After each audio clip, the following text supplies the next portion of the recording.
নমস্কার। বাংলার সেরা গল্পে সবাইকে জানাই স্বাগত। শুরু করছি আজকের গল্প। গল্পের নাম রোমান্স। লিখেছেন মানিক বন্দ্যোপাধ্যায়। তাহলে শুরু করি গল্পটা। গল্পের নাম রোমান্স। কলসি কাঁখে পাতলা ছিপছিপে একটি বউ বেগুন ক্ষেতের পাশ দিয়ে বাড়ি ফিরছিল। কলসির ভারে একটু সে বাঁকা হয়ে পড়েছে। পিতলের প্রকাণ্ড কলসি, মাজা ঘষা চকচকে। বউটির পরনের কাপড়খানি ভেজা, এখানে ওখানে গায়ে এঁটে গেছে, লটপট করছে। গড়ন পাতলা হলেও স্বাস্থ্য তার খুব ভালো। গায়ে রীতিমতো জোর না থাকলে অত বড় কলসির ভারে কোমর তার মচকে যেতে পারত। সূর্য এখন প্রায় মাথার উপর। রোদের তাপে পায়ে চলা সরু পথটির পাশে ঘাসে ঢাকা মাটি পর্যন্ত তেতে গেছে। ভিজে গামছা ভাঁজ করে বউটি মাথায় বসিয়েছে। বেগুন ক্ষেতের পরে ছোটোখাটো আম কাঁঠালের বাগান। গাছে গাছে বাগানটি জমজমাট, কিন্তু কেমন যেন শুকনো নিষ্ফল চেহারা গাছগুলোর। কয়েকটি গাছে শুধু কাঁচা পাকা দু চারটি আম ঝুলছে। বাগানের ওপাশে টিনের চাল আর দরমার বেড়ার বাড়ি আছে টের পাওয়া যায়। গাছের ফাঁকে ভালো করে চোখ পড়ে না। বাকি তিন দিকে দূর বিস্তৃত মাঠ আর ক্ষেত। এখানে ওখানে বাড়িঘর, গাছপালার ছোট ছোট চাপড়া বসানো। বেগুন ক্ষেতে চারদিক নির্জন। দিনে রাতে সব সময় কারো কারো এখানে কম বেশি গা ছমছম করে। বেগুন ক্ষেতের মাঝখান দিয়ে পুরনো প্যাঙাশে আলপাকার উর্দি আর কোলবালিশের সরু খোলসের মতো প্যান্টালুন পরা মাঝবয়সী একটি লোক জোরে জোরে আম কাঁঠালের বাগানটির দিকে চলছিল। বারবার সে বউটির দিকে চেয়ে দেখছে। গোঁফদারি চাছা আর কানের ডগা পর্যন্ত জুল পিতলা, তার লম্বা ফর্সাটে মুখ, চোখ দুটি বেশ বড় বড়, যদিও ছোট হলেই মানাতো বেশি। বাগানের একটা কাঁঠাল গাছের নিচে সে বউটির পথ আটকাল। পাশ কাটিয়ে যাবার পথ অবশ্য চারদিকে অনেক ছিল। পায়ে চলা যে সরু পথটি ধরে বউটি আসছিল সেটাও কাঁঠাল গাছটির হাত তিনেক তফাত দিয়ে গিয়েছে। বউটি নিজেই সরে তার সামনে আসায় এগোবার আর পথ রইল না। ও মা, সুবলবাবু যে, পেন নাম। এ তোমার কেমন ব্যবহার সুকময়ী? তোমারই বা এ কেমন ব্যবহার সুবলবাবু? দিন দুপুরে নাগাল ধরা। দুহাতে কানা ধরে কলসিটা সে নামিয়ে রাখল। যে কাঁখে কলসি ছিল তার উল্টো দিকে বেঁকে বেঁকে সোজা করে নিল কোমরটা। সুবলের ক্রুদ্ধ নালিশ ভরা দৃষ্টি দেখে একবার সে অপরাধিনীর মতো একটু হাসল। অবহেলার সঙ্গে কাঁধে ফেলা ভিজে আঁচলটি নামিয়ে ধীরে ধীরে ভাঁজ খুলে আবার ভালো করে গায়ে জড়ালো। গোড়ায় তো ডরি এলো, কোন মুখ পোড়া উঁকি মারছে গো? শেষে দেখি মোদের সুবলবাবু। নিশ্চিন্দি হয়ে তখন সাঁতার কেটে চান করলাম। ফিক করে হেসে লজ্জায় মুখ নামিয়ে মৃদুস্বরে বলল, তোমার জন্যে। সত্যি আমার জন্যে কাল ফিরে যেতে হলো তোমার। সুবল ক্ষুব্ধ কণ্ঠে বলল, কাল তো প্রথম নয়, ফিরেই তো যাচ্ছি। এলে না কেন কাল? রাত দুপুর তক শিরিষতলার মশার কামড় খেলাম। মা মনসা না করুন। দুহাত জড়ো হয়ে সুবলের কপালে ঠেকে গেল। সাপের কামড়ে মরব একদিন। সুখময়ী আফসোসের আওয়াজ করল, বালাই ষাট, কিন্তু কি করি, তেনা যে ফিরে এলো গো। একবার জানান দিয়া তো যেতে পারতে। সবাই ঘুমুলি পর। ঘুরঘুটি আঁধারে একটা মানুষ হাঁ করে। ঘুমিয়ে পড়লাম যে, ওনার সাথে ঝগড়া করে কেঁদে কেঁদে ঘুমিয়ে পড়লাম। ঝগড়া হলো? বেশ বেশ, তা ঝগড়াটা হলো কী নিয়ে? স্বামীর সাথে মেয়ে মানুষের আবার কী নিয়ে ঝগড়া হয়? শাড়ি গয়না নিয়ে। সুবল হঠাৎ উত্তেজিত, উৎসুক হয়ে বলল, তুমি যত শাড়ি গয়না চাও। ইস, ফতুর হয়ে যাবেন। ছায়ায় চাপা আলো লেগে সুখময়ীর পান খাওয়া দাঁতের ঘষা মাজা অংশগুলোতে ভোঁতা ঝকমকি খেলে গেল। ফতুর নয় হলে, মোর তরে ফতুর হইতে তো চাইছো তুমি হাজারবার, কিন্তু শাওরি স্বামী যখন শুধোবে মোকে, অবৌ শাড়ি গয়না কোথায় পেলিল? কি জবাব দেব শুনি? বলবো নাকি কুড়িয়ে পেয়েছি গো, ঘাটের পথে কুড়িয়ে পেয়েছি? তার চেয়ে এক কাজ করো না, শিরিষতলায় মশার কামড় খেয়ে তোমারও কাজ নেই, শাড়ি গয়না পরে বেড়ালে কেউ যে শুধোবে তাতেও মোর কাজ নেই, এমন কিছু করো। সুবলের মুখখানা লম্বাটে হয়ে গেল। তা জানি, তোর শুধু গয়না শাড়িতে মন। না গো না, গয়না শাড়ি আমি চাইনি, আমার মনটি তোমার। তাই যদি হতো সুখী হতো মানে? তুমি ভাবো গয়নার লোভে তোমায় মন দিয়েছি? কত গয়না দেবে তুমি? কত মুরদ তোমার? কলকাতায় নিয়ে সেজবাবু সোনায় মুড়ে রানী সাজিয়ে রাখতে চেয়েছিল, তা গিয়েছি আমি? আমি বলি না, যাকে মন দিয়েছি তার সাথেই চুলোয় যাব, চুলোয় যদি যাই। বিশেষ হয় না না? বেশ তো, চলো না এক্ষুনি যাই, এক কাপড়ে এক্ষুনি গিয়ে গাড়ি ধরি তিনটের, তুমিও ফকির আমিও ফকির। পাতার ফাঁক দিয়ে সুবলের সর্বাঙ্গে চাকা চাকা আলো আঁকা হয়ে গেছে। ভিজে গামছা দিয়ে সুখময়ী তার মুখ আর ঘাড়ের ঘাম সযত্নে মুছে দিল, কিন্তু সুবল খুশি হয়েছে মনে হলো না। সুখময়ীর কাছ থেকে এরকম ছোটোখাটো আদর পাওয়ার বিশেষ দাম যেন নেই, পুরনো হয়ে গেছে। অমন যার মন হয় সে একবারটি শিরিষতলায় আসে। কাল নিয়ে 4 বার ঠকালে আমায়। ও গো মা গো, ঠকালাম? আমি তোমায় ঠকালাম? ভেস্তে গেল তো কি করব আমি? হাত পা বাঁধা মেয়ে লোক বই তো নই, ঘরের বউ, পরের দাসী, কি ক্ষমতা মোর আছে বলো তোমায় ঠকাবো? তোমার জন্য মরণ হয়েছে আমার। কিছু ভালো লাগে না সুবলবাবু, এক দণ্ড ঘরে মন বসে না, মায়েরই বলছি, কালীর দিব্যি। মন করে কি দূর চাই, ঘর সংসার ফেলে তোমার সঙ্গে পালিয়ে যাই। বড় একটা ফাঁক দিয়ে এক ঝলক রোদ সুখময়ীর মুখ ঘেঁষে কাঁধ ছুঁয়ে মাটিতে পড়েছে। আবেগ আর উত্তেজনায় এতক্ষণে যেন চোখ দুটি তার সেই আলোতে জল করে উঠল। সুবল কথাটি বলে না, উসখুস করে আর এক পা থেকে ও পায়ে ভর দিয়ে দাঁড়ালো। দেশ গা ছেড়ে দূর দেশে পালিয়ে যাই, দেশে কেউ মোদের চিনবে না, সব বালায় চুকিয়ে দুজনে ঘর কন্যা করি। তা হয় না সুখময়ী, চারদিকে বড় নিন্দে হবে, আর ফেরা যাবে না। কে ফিরছে হেতা? জমি জায়গা সব বেচে দিয়ে আমায় নিয়ে পালাবে, মোদের ফিরবার দরকার। মুখতারি করে 2 পয়সা পাচ্ছি।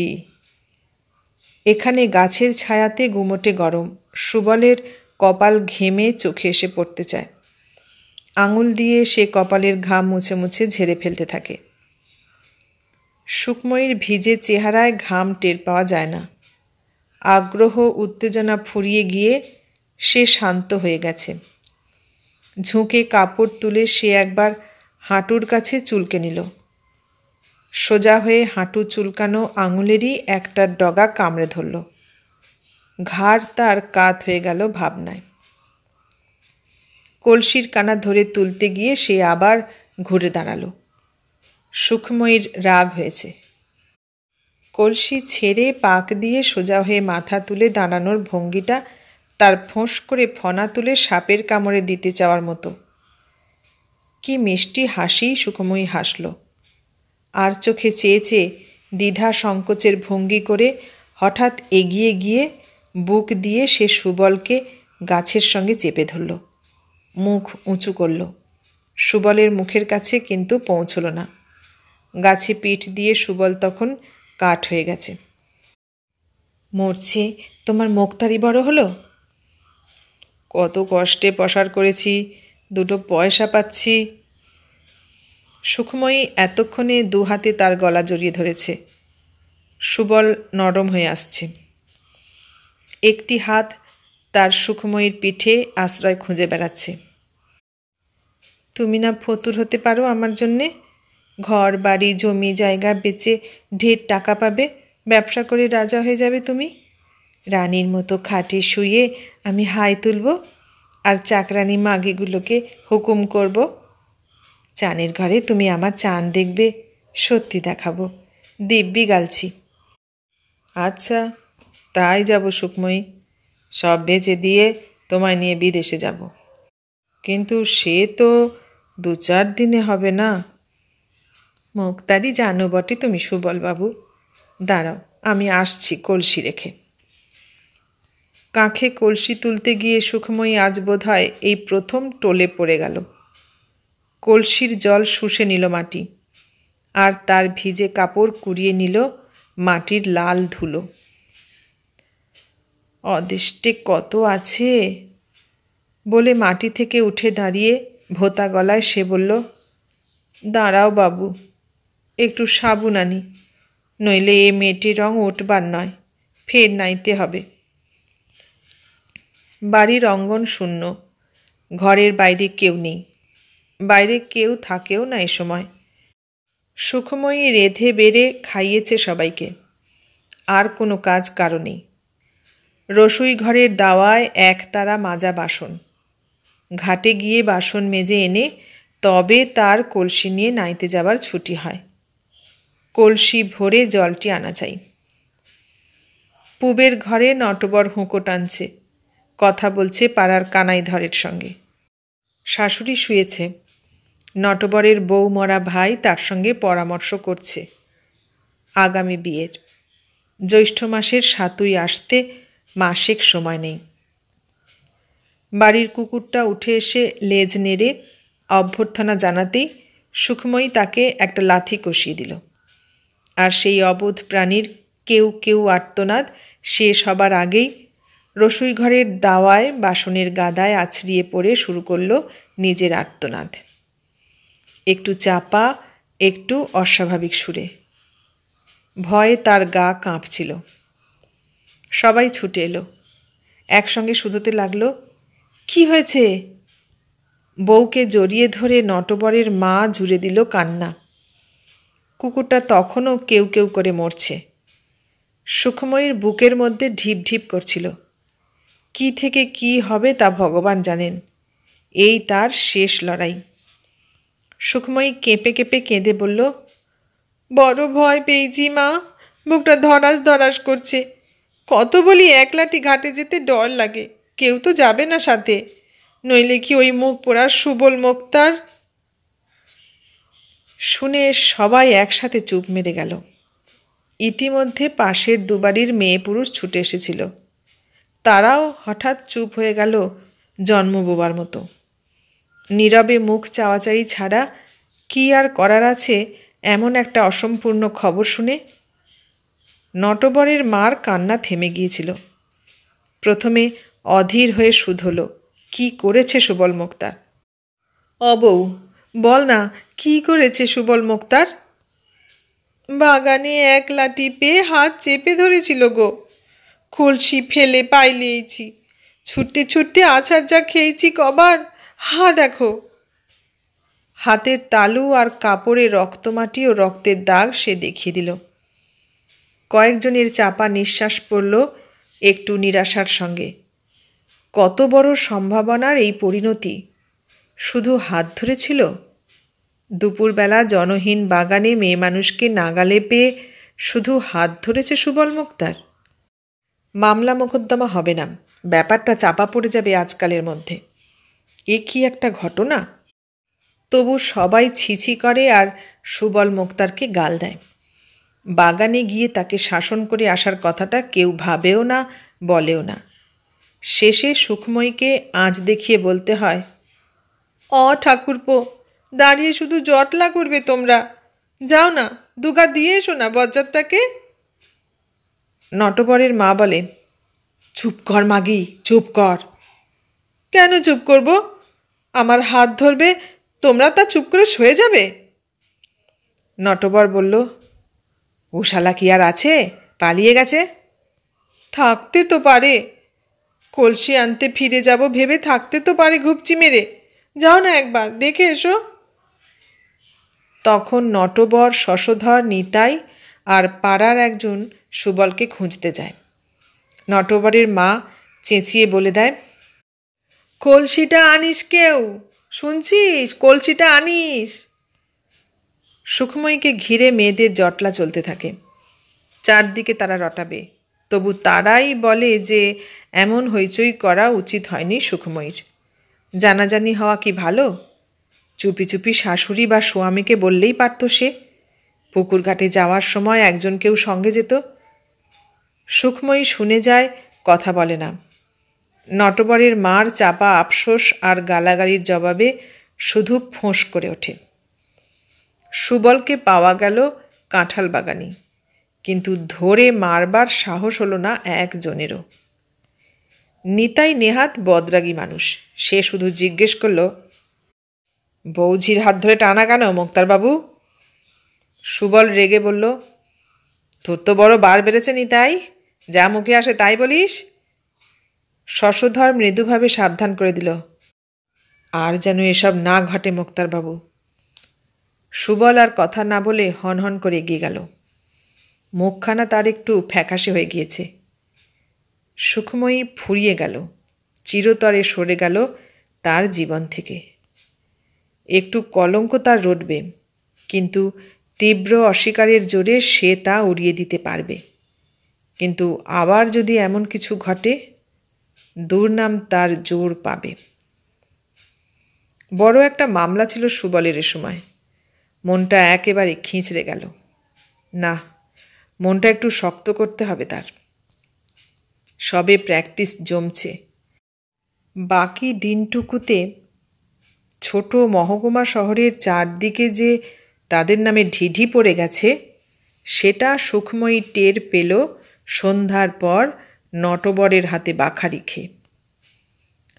বাকি দিনটা বাড়ির সকলে মুখ ভার করে থেকেছে, তাকে বাদ দিয়ে করেছে জটলা।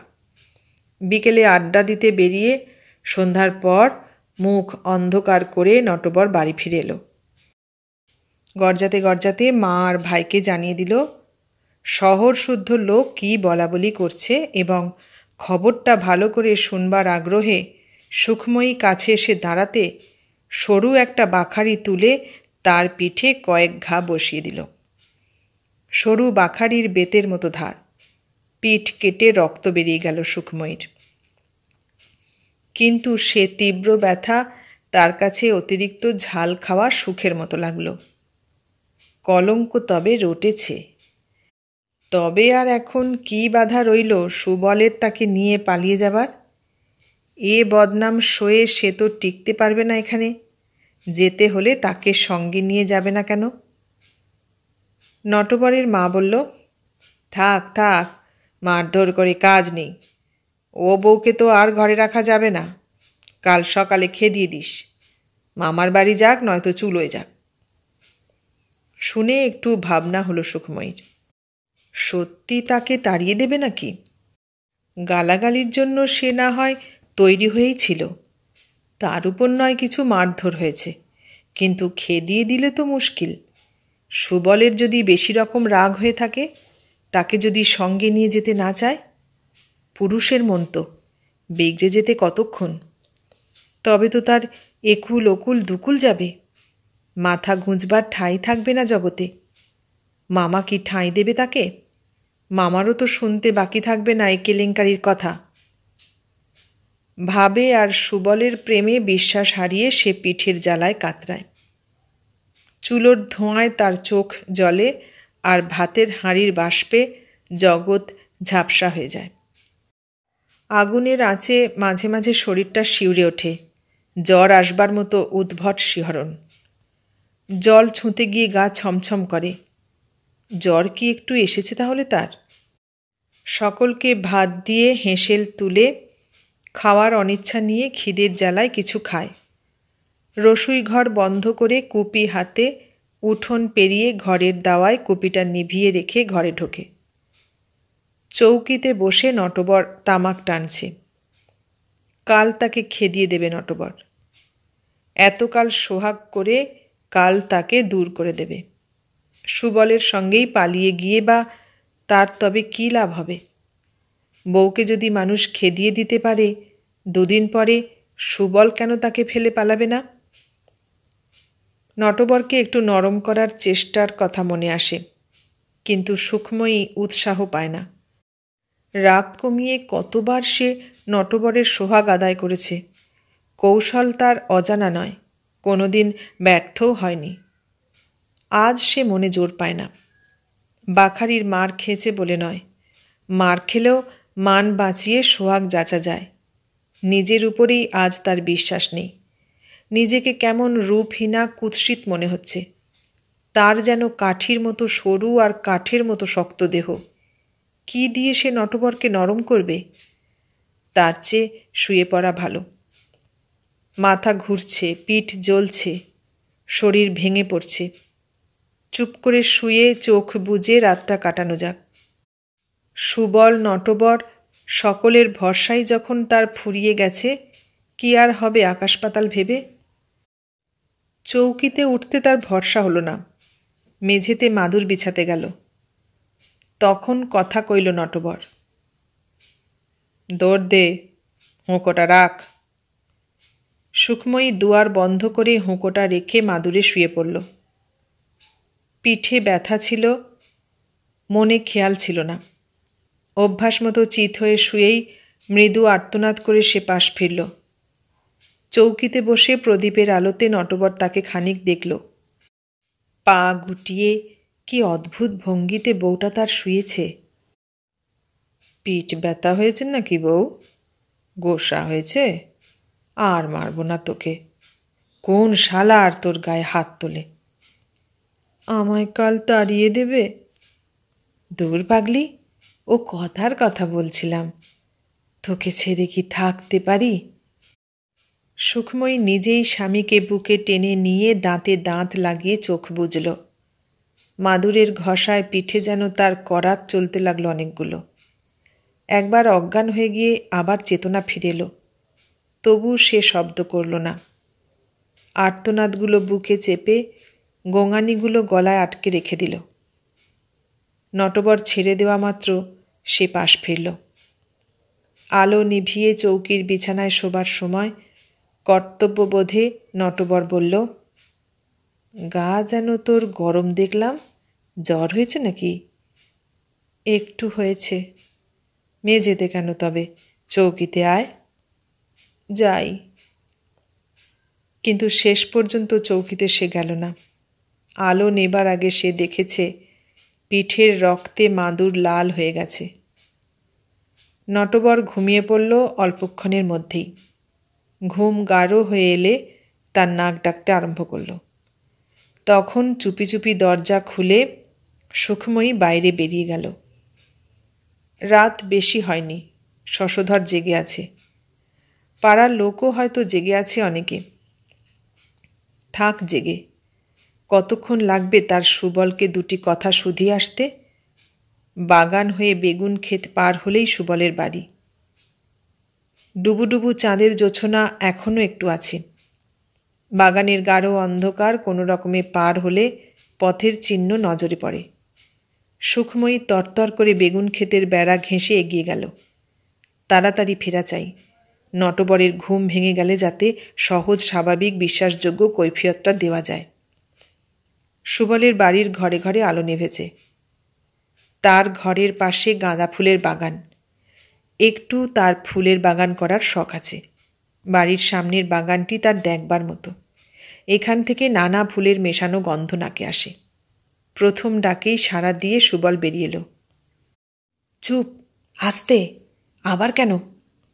দেখো, তোমার জন্যে কি মারটা মেরেছে আমায়। তোমার জন্যে আমার বদনাম হলো সুখময়ী।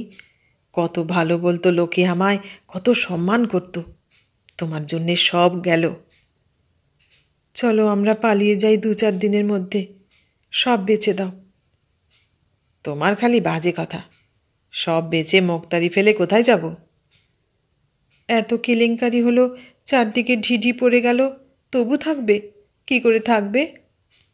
আস্তে আস্তে ভুলে যাবে লোকে। সুখময়ী আস্তে আস্তে পিছিয়ে আসছিল। সুবল তার হাত চেপে ধরল। শিগগির ফিরতে হবে। একটু বসে যাও। বউ মরে গেছে কবে, এতকাল বিয়ে করিনি তোমার জন্যে, একটু বসে যাও। সুবলের ঘাট বাঁধানো, মোক্তারির টাকায় সবে ঘাট বাঁধিয়েছে, এখনও কোথাও ফাটল পর্যন্ত ধরেনি।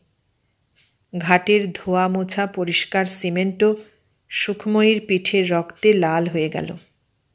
সমস্ত ঘাট নয়, সুখময়ীর পিঠের নিচেকার অংশটুকু। পরদিন নাইতে এসে লোকে বলল, কুকুর বা বিড়াল ছানা বিয়েছে সেখানে, কিংবা বুনো শেয়াল। এতক্ষণ শুনলে মানিক বন্দ্যোপাধ্যায়ের লেখা গল্প রোমান্স। কেমন লাগলো গল্পটা? ভালো লাগলে লাইক, কমেন্ট, শেয়ার করো, আর নতুন বন্ধু হলে সাবস্ক্রাইব করার অনুরোধ রইল। সবাইকে অনেক ধন্যবাদ জানিয়ে আজ এখানেই শেষ করলাম।